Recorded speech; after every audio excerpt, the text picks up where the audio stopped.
Hello and welcome into your double review for games 1 and 2 of the Eastern Conference Finals. I'm a Bruins fan, as you can tell by the name of the channel, slightly biased, sure, but we're going to get into the reviews of game 1 and 2. Now, I didn't get to game 1 in the timely manner because I've been dealing with finals and stuff. I actually had my last final today at 4 p.m. I'll be out for the Bruins game, which is at 8 p.m. tonight, Game 3. Can the Bruins take a really big stranglehold on the series and all but virtually guarantee elimination for the Hurricanes? Not saying they couldn't come back from 3-0, but I've only seen it twice in my lifetime, I think, and the Bruins were one of the teams to fall to that. Flyers in, I want to say, 2010, and then I know the Kings did it to the Sharks, I want to say 2014. Not positive if it was 2012 or 2014. I'm pretty sure the Kings won the Cup that year, though. So I'm pretty sure it's one of them. Now, Game 1 is an interesting game to talk about. As you can see, I have some pictures here. The goalies, which I think are a big topic of conversation today. You have one guy playing like a rock and the other one looking like a sieve. You got Justin Williams, who, uncharacteristic, lost his cool a little in Game 2. You got McAvoy, who missed Game 1.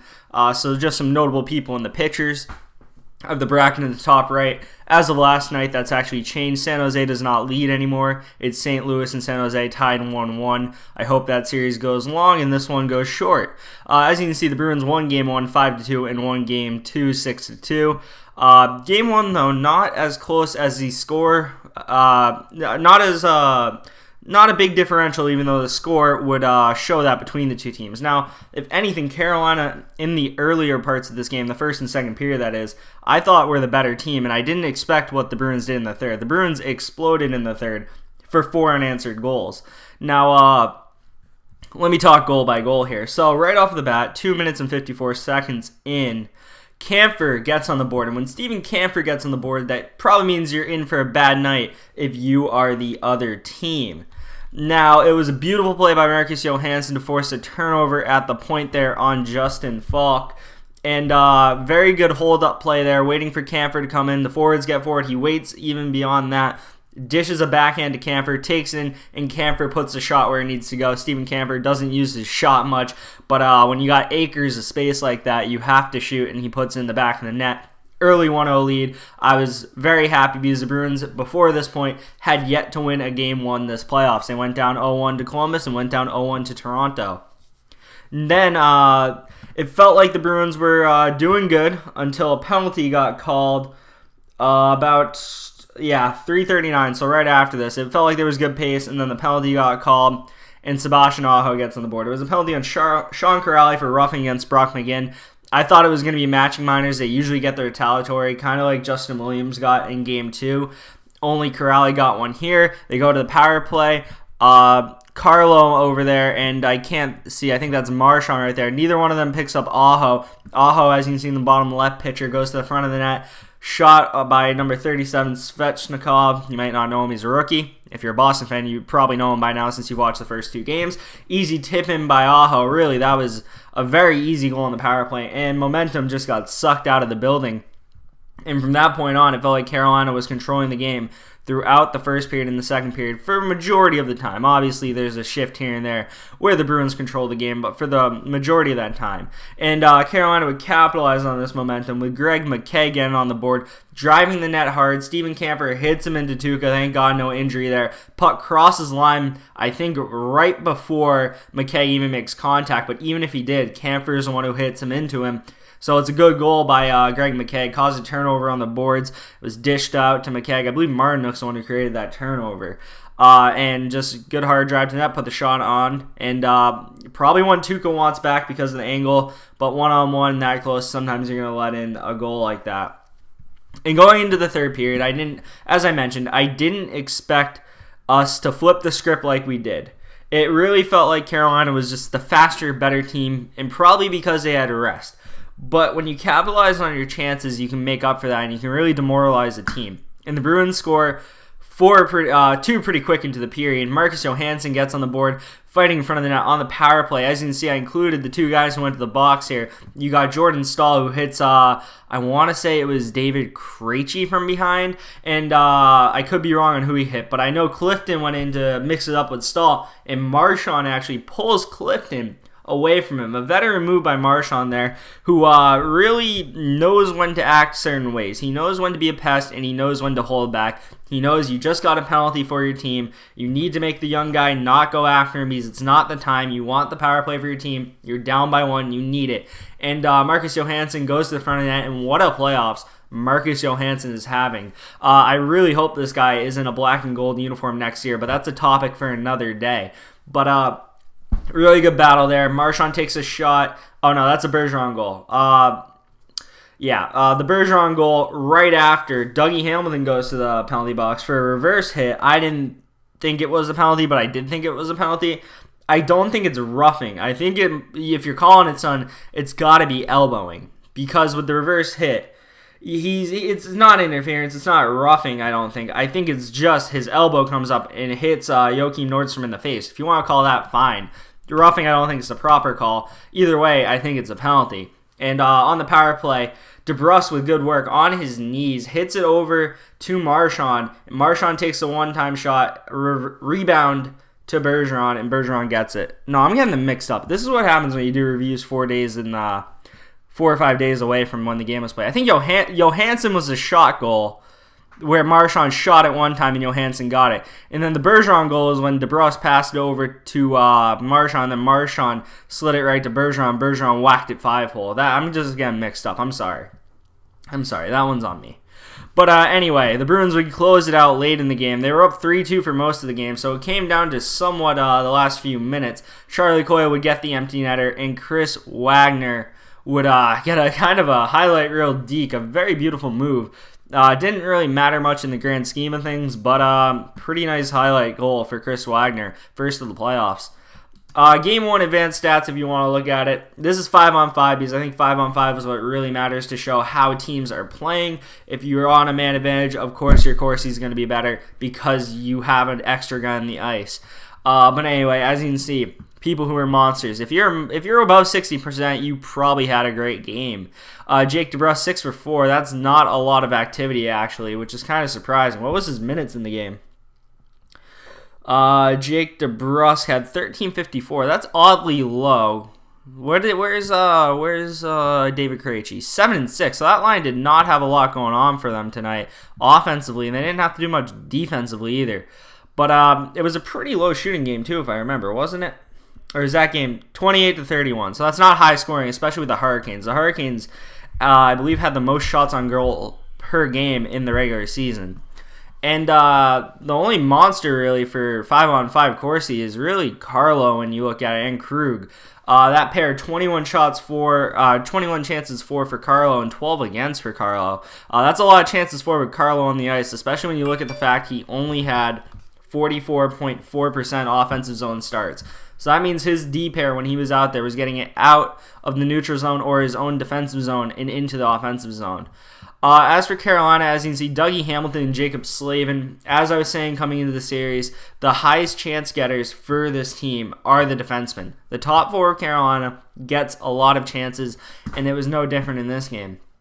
Brock McGinn, 56.2% Corsi. As you know, he had the goal. Jordan Staal, very underrated player, Jordan Staal. Kind of like David Krejci. I think David Krejci is better than Jordan Staal, but Jordan Staal is a pretty underrated player in the league. Aho, who's their best forward in my opinion, and I think most people's, 13-11. If you're above 50, you're probably good. If you're under 50, not as good. If you're under 45 or above 45, I'd say that's probably where you want to fall. But in a low chance game, as you can see, it's pretty spread out, more so than being low. As you can see, the Coils line didn't have the best game. Grizzly and Clifton did not have the best game. As you can see, Clifton had 70% offensive zone starts, so that pair didn't have a good game. But what they did have was a great Game 3. The last thing I'm going to say about Game 1 is pretty odd game because of how the Bruins flipped it in the third and just started putting in goals like it was easy. And that goes on defensive structure for Carolina and their goalie for not being the best so far in this series. And I'm really interested to see who starts tonight because they have yet to announce whether it's McElhinney or Mrazek. And I would go McElhinney if I was Rod Brindamore. But I'll talk about that a little more after this. Game 2, and I'm just going to call this a massacre. The stats for this game don't do it justice, advanced stats that is, because the Bruins were just putting in their chances, and Carolina was not. Low shooting game. This is a really low shooting game. 25-23. That is extremely low for the playoffs. And I put in this picture of Ferland, not because it's a dirty hit. I don't think it's a dirty hit. Ferland's just a lot bigger than Grzelcyk, so that's why it looks worse. And he's catching him when Grzelcyk's not expecting it, but Grzelcyk's fair game in my opinion there. And that was just to show the tone that Carolina came out with. They weren't playing their style of hockey that I've been told they play, because I haven't watched as much Carolina as I would like to admit, because I didn't think they were going to be anything special this year, but neither did they probably think they were going to be this far into the playoffs. But Carolina is a high-volume offensive speed team from what I've gathered. And when you come out there and you're trying to lay the body against the Bruins of all teams, I'm not really sure that's their style of play that fits them. Because 23 shots for Carolina, they're a volume team. They're not a quality team. They need more opportunities if they're going to compete with the Bruins, and that's not what they got tonight. They got outplayed tonight, just flat out. It wasn't pretty. 0 for 2 on the penalty kill as well. Bruins went 2 for 2, I should say. And then they're 0 for 4 on the power play. And one thing you got to say is they did get that power play goal in Game 1, but that was a gift. This power play for them, I think it's like 2 for 30 now, I want to say. It's horrendous for them. They have no structure. They can't keep the puck in. I'm not sure if it's a lack of offensive talent or what it is, but they just can't get it done against the Bruins penalty kill. And they weren't able to get it done at all in this playoffs. They only had one power play goal coming into this series. Now, as you can see, I just put the goals here because they let up 6 straight unanswered goals before they got their 2 garbage goals with less than 10 minutes to go, which didn't really matter and didn't really instill much life in them. It felt like the Bruins were kind of slowed down after they went up by 6. It felt like there was less urgency, which you understand. You hate to see that, but you understand. But as you can see, the first 4 goals, 3 of them are by third-pairing defensemen. Grzelcyk, Clifton, Grzelcyk. Clifton's first ever NHL goal comes in the Eastern Conference Finals, which is pretty fantastic. Grzelcyk, who's having a great playoffs, and he's just been amazing. He really has been. But as you can see, Backes getting on the board, Heinen. These aren't stars. The highest offensive stud on this list, or when you look at who's the most offensively skilled, is Jake DeBrusk, which yeah, it wasn't a pretty night for Carolina, and it was a very easy night for Boston. It felt like Mrazek let in a few softies as well. So let's go over the first 3 goals real quick. If you want to go over the Matt Grzelcyk goal, he takes it down. I'm going to go quickly here because it's not worth going over each detail by detail, because I can just tell you this: Carolina got outplayed just downright, and there's not much that really needs to be said more than they need to get their crap together in Game 3 if they want this to be a series. Grzelcyk would come down the wing, throw it on Mrazek, and as you can see, Mrazek, when you got a slow-mo like this with the goalie thinks he has it, he does not, and it's behind him, as you can see in the top right corner. Jake DeBrusk, it would be a plug goal right there. He was just in front of the net where Jake DeBrusk makes his money, and he bangs it away 3 times before he finally gets it past Mrazek.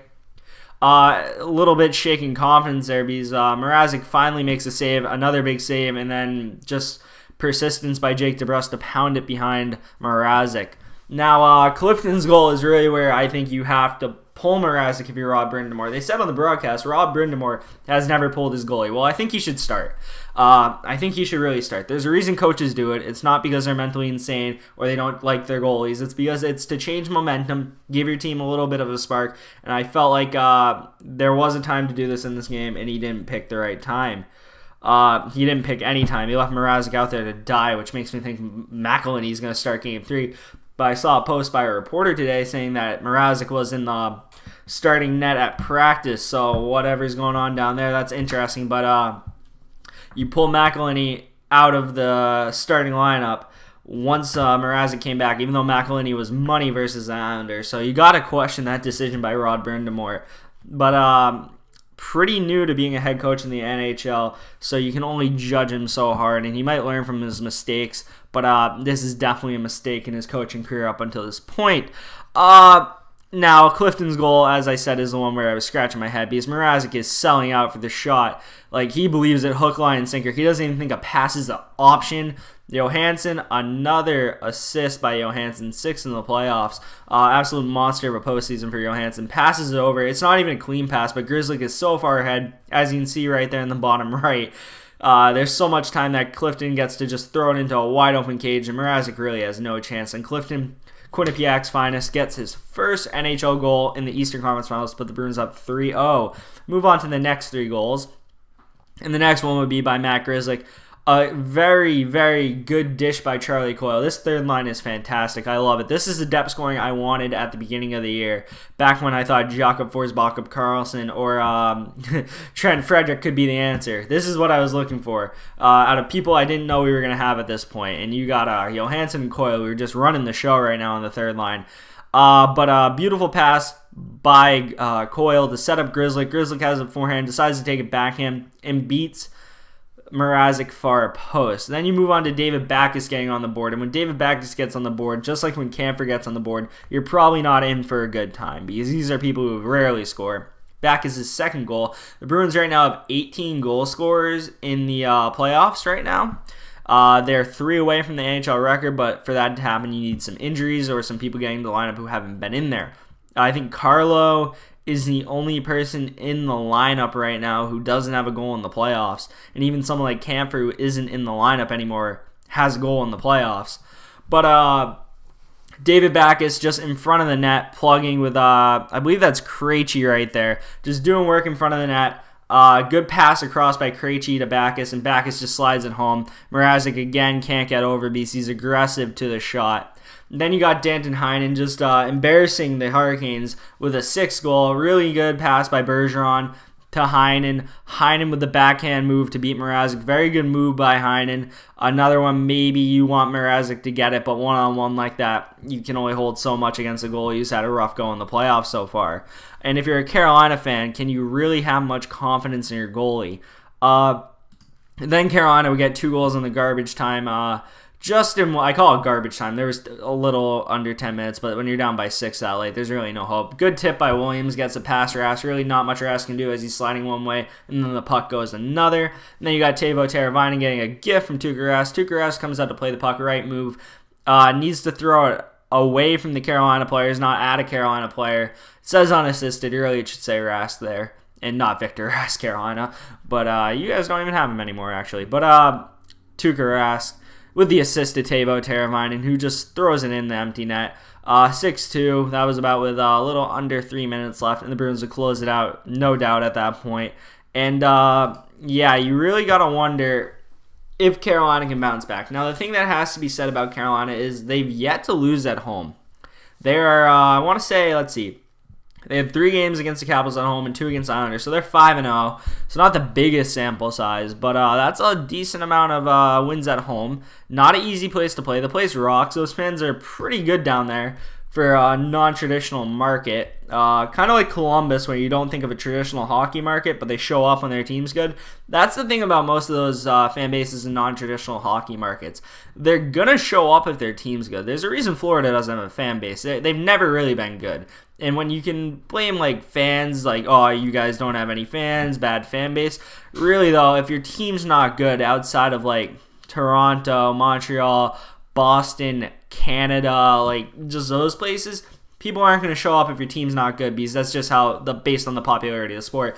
Whereas in Toronto, Canada in general, Boston, New York, for example, they're going to show up because they have it in their I guess history and like what's the word I'm looking for here? It's just ingrained in them to love hockey. Whereas in the South, there's so many other sports that just take precedent over hockey to the point where they don't show up unless the team's worth watching, which I can't blame them, to be honest, because you can only be a fan of a bad team for so long, and that's why Florida has no fans. But I'm Eastern Conference Finals review, and I'm freaking crapping on Florida. What is this?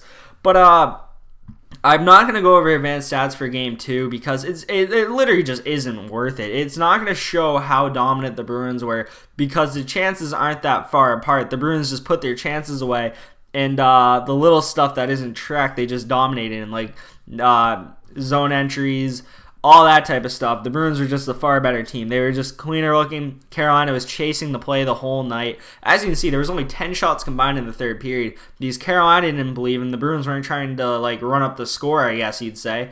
Obviously, they weren't sitting back, but they weren't going to let Carolina score a bunch of goals, so they weren't playing too offensive, which is the opposite of how they played in the first two periods, where they were trying to get as many goals as they can. And then they went to a more defensive strategy in the third period. The game literally went how Boston wanted to win. If Boston wanted the puck in this area, the puck went in that area. If Boston wanted to score, they scored.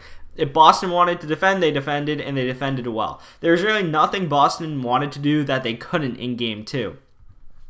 Now, some notable things is without Charlie McAvoy, the Bruins got the win in Game 1. And with him in the lineup in Game 2, they looked a lot better and got the win again and won by one more goal, which I don't really think matters too much, the score differential. But I'm trying to think of if I should be confident and predict a sweep. And I know that might sound disrespectful, but Carolina basically crapped their pants in Game 1 in the third period, and then we absolutely wrecked them in Game 2. And I'm hesitant to do it because I know they're good at home. So what I'm going to say right now, I'm going to be a little respectful, and I'm going to respect the fans in Carolina. I'm going to say you guys get one of your two home games, and then the Bruins win in 5. Now, if you guys can prove me wrong, but you guys just don't look like you're ready for this. I don't know if it's because maybe you battled the hard Caps team. You went down 2-0 to them, so maybe you'll do that to us as well. But it just hasn't been a pretty first two games for you guys overall, especially that second game. Now, you guys could flip the series. It's hockey. Anything can happen. The sport's wild. But you got to show me that you can do it before I'm going to have any faith. But I'm going Bruins in 5 at the moment. And congratulations to Connor Clifton on his first NHL goal. That kid is going to be in the league for a while, whether it's with the Bruins or not. Who knows, but I'd like to see him on the third pair next year as well. Will Mrazek start Game 3? Who knows? I don't think he should. Maybe you do. I think McElhinney would be the far better option. I think he gives them a better shot at winning.